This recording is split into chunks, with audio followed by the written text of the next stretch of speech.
CTET जनवरी 2024 का paper है ये सेट के। तो आज हम इसे सॉल्व करेंगे, इसके आंसर भी बताएंगे आपको। Part 1 child development and pedagogy, शिक्षा, बाल विकास एवं शिक्षा शास्त्र। इसमें 30 क्वेश्चन दिए हुए हैं। तो क्वेश्चन नंबर फर्स्ट, अभिकथन ए, विद्यालय पाठ्यक्रम को विद्यार्थियों के संस्कृत ज्ञान को उचित स्थान और मूल्य देना चाहिए। कारण आर, विद्यार्थियों को उनकी सांस्कृतिक पहचान को बनाए रखने के लिए समर्थन प्रदान करना सीखने प्रक्रिया को सुगम बनाता है। सही विकल्प चुनें। ऑप्शन फर्स्ट ए सही है लेकिन आर गलत है। ऑप्शन 2 ए और आर दोनों गलत हैं। ऑप्शन 3 ए और आर दोनों सही हैं और ए की आर सही व्याख्या करता है। ए और आर दोनों सही हैं लेकिन ए की आर सही व्याख्या नहीं करता है। तो इसका राइट आंसर है option third.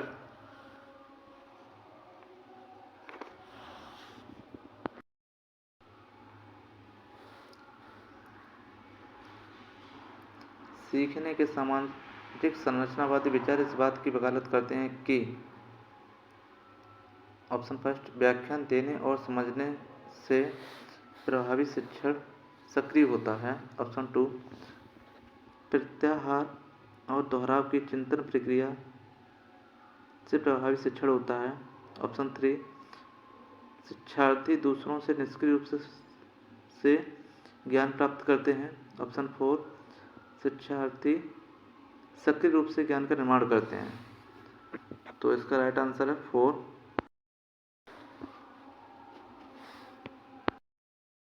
Question number third, निम्नलिखित में से कौन सा कथन अधिगम के बारे में सही नहीं है। ऑप्शन फर्स्ट, अधिगम सामाजिक प्रक्रिया द्वारा संसाधित होता है। अधिगम एक प्रक्रिया नहीं अपितु एक उत्पाद है। अधिगम विद्यार्थी के पूर्व ज्ञान पर निर्भर करता है। अधिगम का तात्पर्य पूर्व वैचारिक स्कीमा के पुनर्गठन से है। तो इसका राइट आंसर है अधिगम एक प्रक्रिया नहीं अपितु एक उत्पाद है। तो यहाँ पूछा था नहीं, तो ये वाला नहीं हुआ। क्वेश्चन नंबर 4, विकास के क्रम में बच्चे सूक्ष्म पेशी कौशल से पहले सकल पेशी कौशल विकसित करते हैं। यह दर्शाता है कि विकास ऑप्शन फर्स्ट रेखीय है। ऑप्शन सेकंड समीप दूराभिमुख है। ऑप्शन 3 अराजक है। ऑप्शन 4 शीर्षगामी है। तो इसका राइट आंसर होगा 4 समीप दूराभिमुख।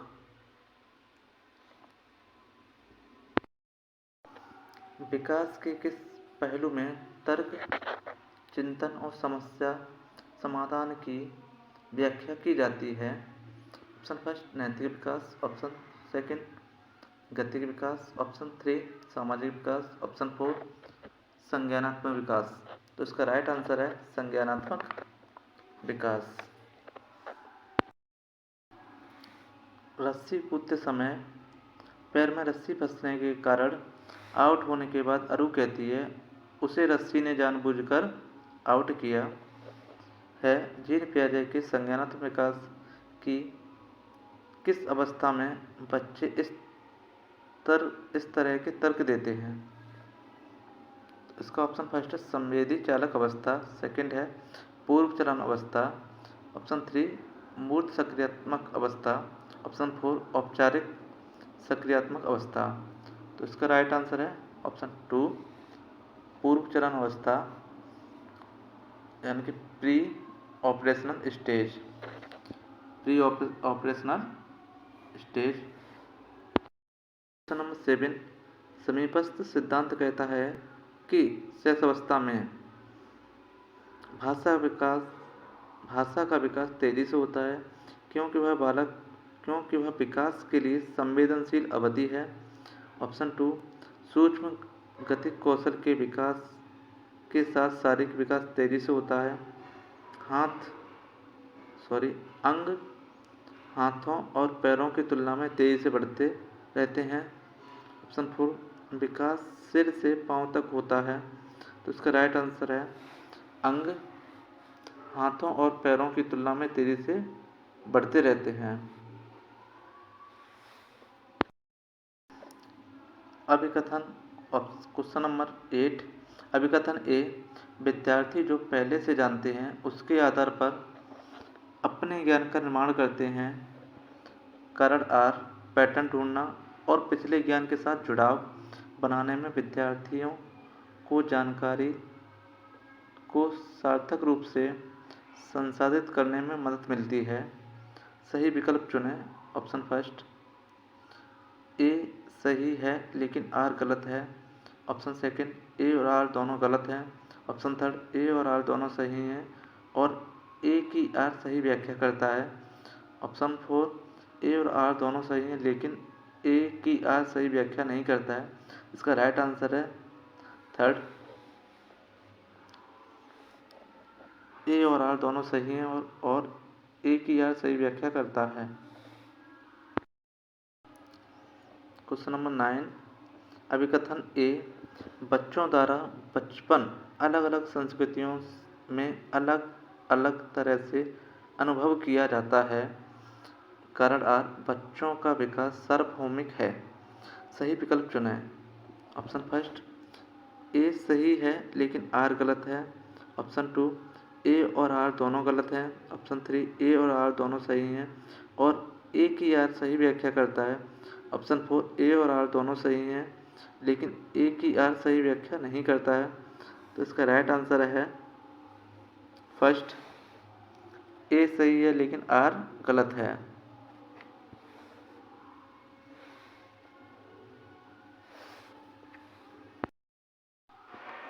क्वेश्चन नंबर 9 है।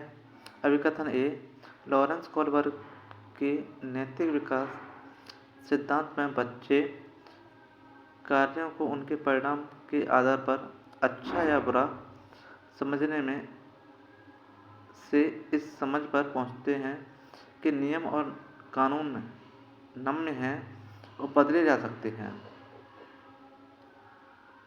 कारण आर, लॉरेंस कोलबर्ग का तर्क है नैतिक विकास क्रमिक रूप से चरणों में होता है।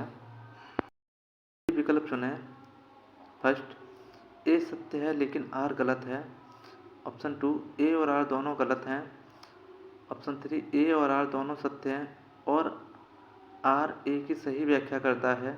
ऑप्शन फोर ए और आर दोनों सत्य हैं लेकिन आर ए की सही व्याख्या नहीं करता। तो इसका राइट आंसर होगा ए और आर दोनों सत्य हैं और आर ए की सही व्याख्या करता है।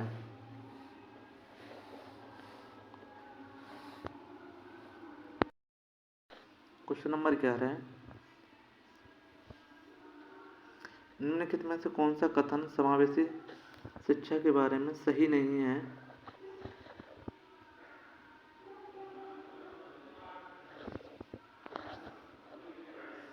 ऑप्शन फर्स्ट समावेशी शिक्षा या कक्षा भाषा शैली में अंतर को समायोजित करती है और सहयोग को बढ़ावा देती है।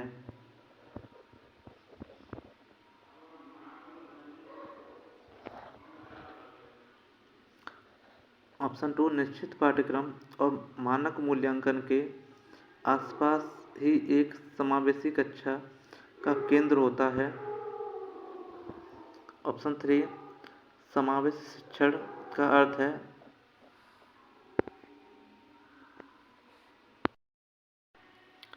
ऑप्शन टू निश्चित पाठ्यक्रम और मानक मूल्यांकन के आसपास ही एक समावेशी कक्षा का केंद्र होता है। ऑप्शन थ्री समावेशी शिक्षण का अर्थ है ऐसे तरीकों से शिक्षण को बहिष्कृत ना करें। ऑप्शन फोर समावेशी शिक्षण का अर्थ है उस शिक्षा शास्त्र को अपनाना जो सभी विद्यार्थियों की आवश्यकताओं का समर्थन करता है। इसका राइट आंसर है सेकंड, यहाँ इसने नहीं पूछा था।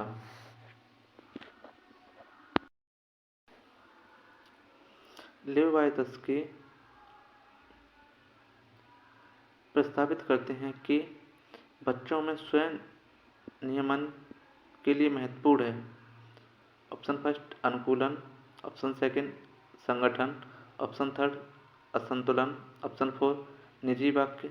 तो इसका राइट आंसर है निजी वाक्य।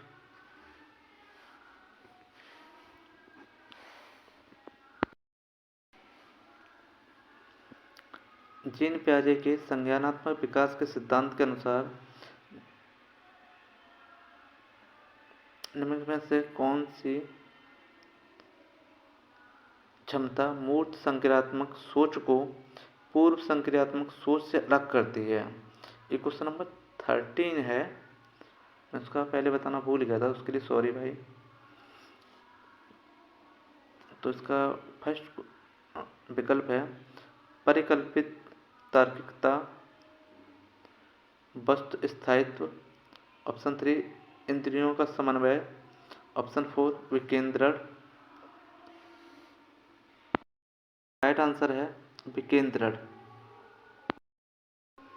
क्वेश्चन 14 है निम्न में से किस प्रकार के प्रश्न एक छात्र की जानकारी का गंभीर रूप से मूल्यांकन करने की योग्यता का आकलन करने में मदद करता है? ऑप्शन फर्स्ट वे प्रश्न जो पाठ को मान्य करने वाले उदाहरणों के लिए पूछते हैं। ऑप्शन 2 वे प्रश्न जो किसी पाठ का सारांश मांगते हैं। ऑप्शन 3 वे प्रश्न जो छात्र की सरल परिभाषा के लिए पूछते हैं। ऑप्शन 4 वे प्रश्न जो छात्र की व्यक्तिगत राय पूछते हैं। तो इसका राइट आंसर है ऑप्शन 4 वे प्रश्न जो छात्र की व्यक्तिगत राय पूछते हैं। क्वेश्चन नंबर 15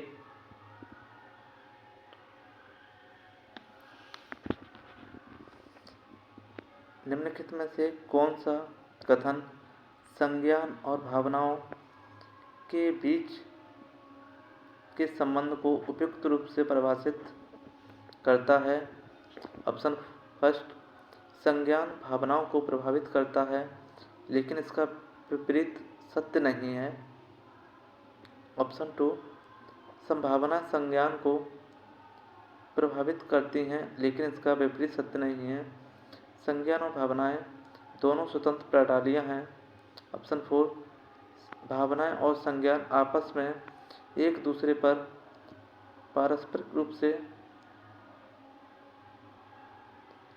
निर्भर करते हैं। इसका राइट आंसर है 4 भावना और संज्ञान आपस में एक दूसरे पर पारस्परिक रूप से निर्भर करते हैं।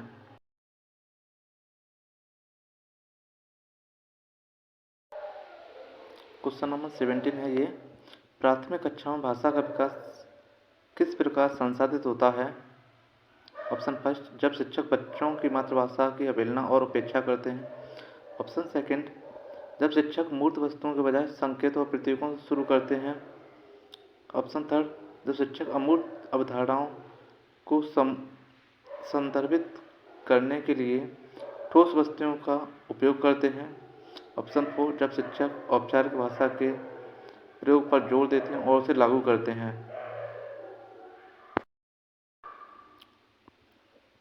तो 16 का ऑप्शन राइट आंसर है थर्ड जब शिक्षक मूर्त अवधारणाओं को संदर्भित करने के लिए ठोस उदाहरणों का उपयोग करते हैं। क्वेश्चन 17 अभिप्रेरणा के आरोपण सिद्धांत के अनुसार निम्नलिखित में से किससे लगातार कोशिश और बेहतर प्रदर्शन की संभावना है? ऑप्शन फर्स्ट सफलता और असफलता दोनों के लिए आंतरिक आरोपण। ऑप्शन सेकंड असफलता और सफलता दोनों के लिए बाहरी आरोपण। ऑप्शन थर्ड सफलता के लिए आंतरिक आरोपण और असफलता के लिए बाहरी आरोपण। ऑप्शन 4 सफलता के लिए बाहरी आरोपण और असफलता के लिए आंतरिक आरोपण। राइट आंसर है असफलता और सफलता दोनों के लिए आंतरिक आरोपण।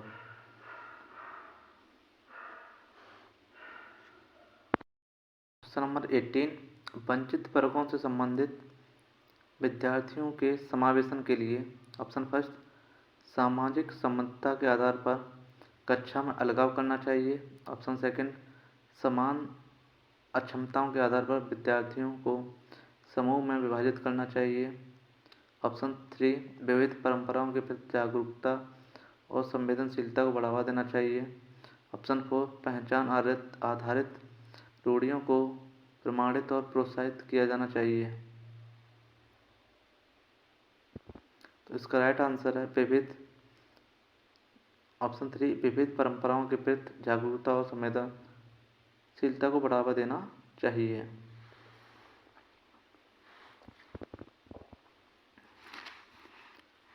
कक्षा क्वेश्चन नंबर 19 कक्षा में खेल प्रतियोगिता में हिस्सा लेते समय तनुज अपने दोस्त से कहता है वह भाला फेंकने में हिस्सा लेगा और रस्सी कूदने में उसकी बहन हिस्सा ले सकती है क्योंकि वह लड़की है और लड़कियां भाला नहीं फेंक सकती हैं। को प्रदर्शित करता है। ऑप्शन फर्स्ट जेंडर समानता। ऑप्शन सेकंड जेंडर रूढ़िवादिता। ऑप्शन थ्री जेंडर समानता। ऑप्शन फोर जेंडर समानता। इसका राइट आंसर होगा जेंडर रूढ़िवादिता ऑप्शन टू।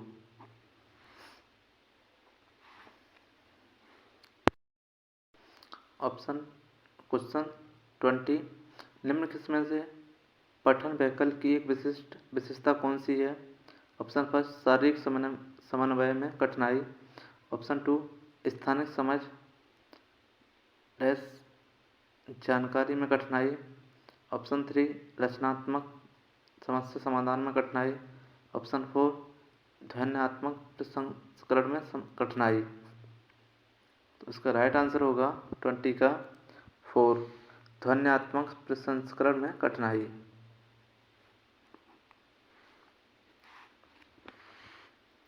क्वेश्चन 21 निम्नलिखित में कौन सा कारक समस्या समाधान को बढ़ावा देता है। समस्या समाधान को बढ़ावा देता है 21। ऑप्शन फर्स्ट निष्क्रिय अनुसरण। ऑप्शन टू प्रतिक्रिया सेट। ऑप्शन थ्री अपसारी चिंतन। ऑप्शन फोर कार्यात्मक स्थिरता। तो 21 का ऑप्शन थर्ड राइट होगा अपसारी चिंतन डाइवर्जेंट थिंकिंग।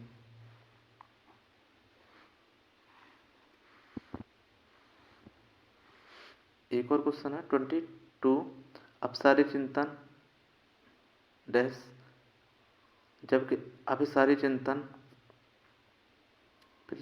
फिर डैश है।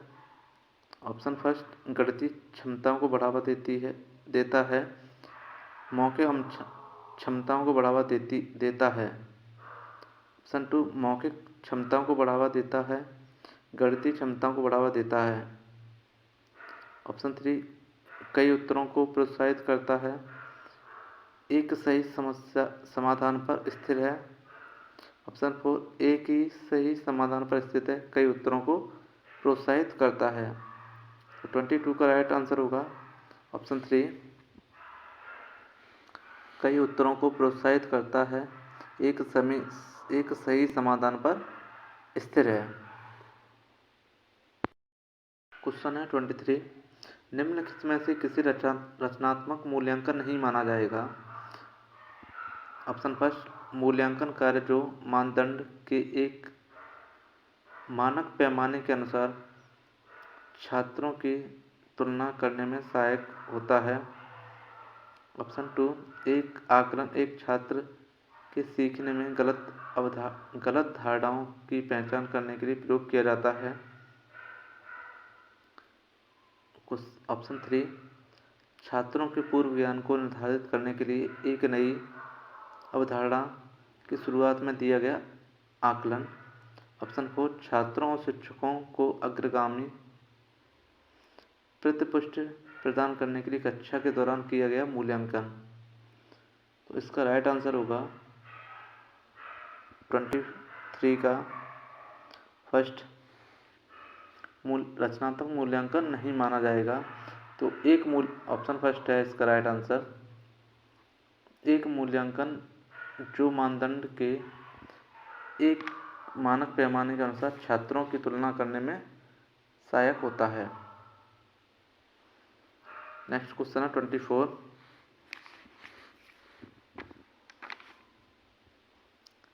निम्नलिखित में से उपयोगी प्रतिपुष्ट की एक विशेषता कौन सी है? ऑप्शन फर्स्ट, यह केवल परिणामों पर केंद्रित होती है। यह सामयिक और विशिष्ट होती है। ऑप्शन 3, यह केवल कार्यों के अंत में ही दी जाती है। ऑप्शन 4, यह व्यापक और सामान्य होती है।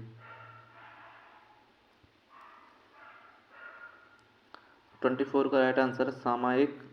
ऑप्शन सेकंड, यह सामयिक और विशिष्ट होती है।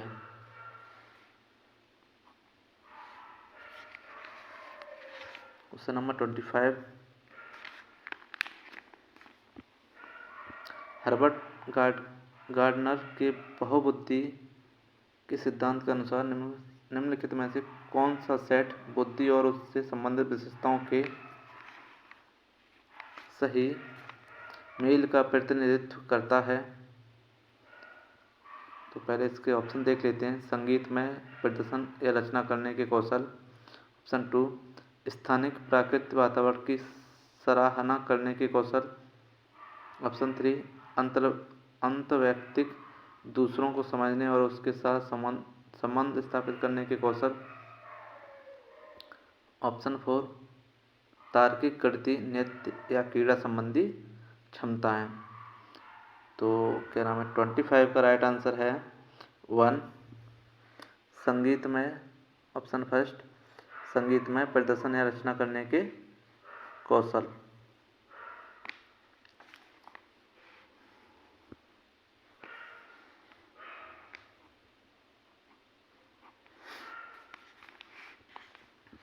Question number 26। निम्नलिखित में कौन सा आंतरिक अभिप्रेरणा का सही वर्णन करता है?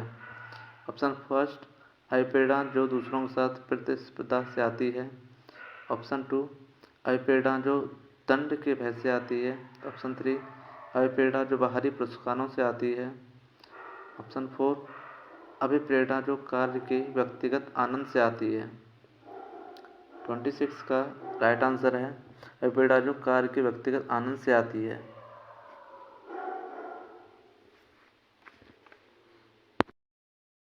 Question number 27। निम्नलिखित में से कौन सा प्रगतिशील शिक्षा का एक प्रमुख सिद्धांत है? ऑप्शन फर्स्ट, सीखना प्रामाणिक कार्यों पर आधारित होना चाहिए। ऑप्शन 2, पाठ्यचर्या पूर्व निर्धारित और सार्वभौमिक होनी चाहिए। ऑप्शन 3, छात्रों के सीखने को मापने के लिए मानकीकृत परीक्षण सबसे अच्छा तरीका है। ऑप्शन 4, छात्रों को अपने शिक्षकों से ज्ञान का निष्क्रिय प्राप्तकर्ता होना चाहिए। तो 27 का राइट आंसर है फर्स्ट, सीखना प्रामाणिक कार्यों पर आधारित होना चाहिए। Question number 28। बाध्यता एक स्थिति है जबकि अक्षमता एक स्थिति है। तो इसके ऑप्शन है फर्स्ट, क्रियात्मक, शारीरिक। ऑप्शन 2, सामाजिक, मनोवैज्ञानिक। ऑप्शन 3, जैविक, कार्यात्मक। ऑप्शन 4, कार्यात्मक, जैविक।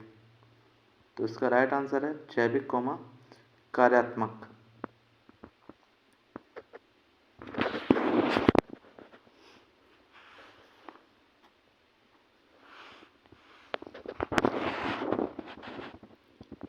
क्वेश्चन 29। निम्नलिखित में से कौन सा आलंबन के उदाहरण हैं? ऑप्शन फर्स्ट, बोल कर सोचो। ऑप्शन 2, संकेत और इशारे। ऑप्शन 4, आधा हल किया हुआ उदाहरण। ऑप्शन ई, रटकर दोहराव। तो इसका राइट आंसर है first, A B C D.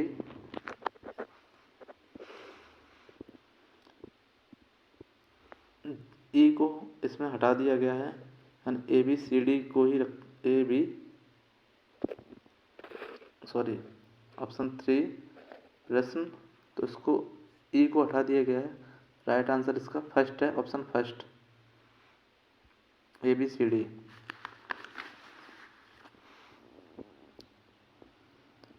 Question 30, Kohlberg के नैतिक विकास के सिद्धांत के अनुसार किस स्तर पर बच्चे आत्म केंद्रित होते हैं और किसी कार्य को करने में अपना ही लाभ देखते हैं?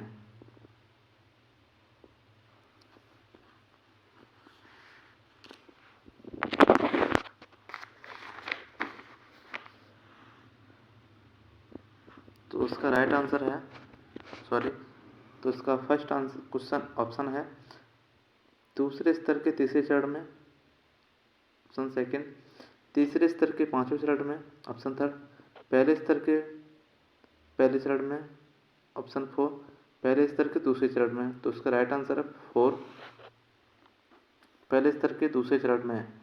Okay, thanks for watching all of you.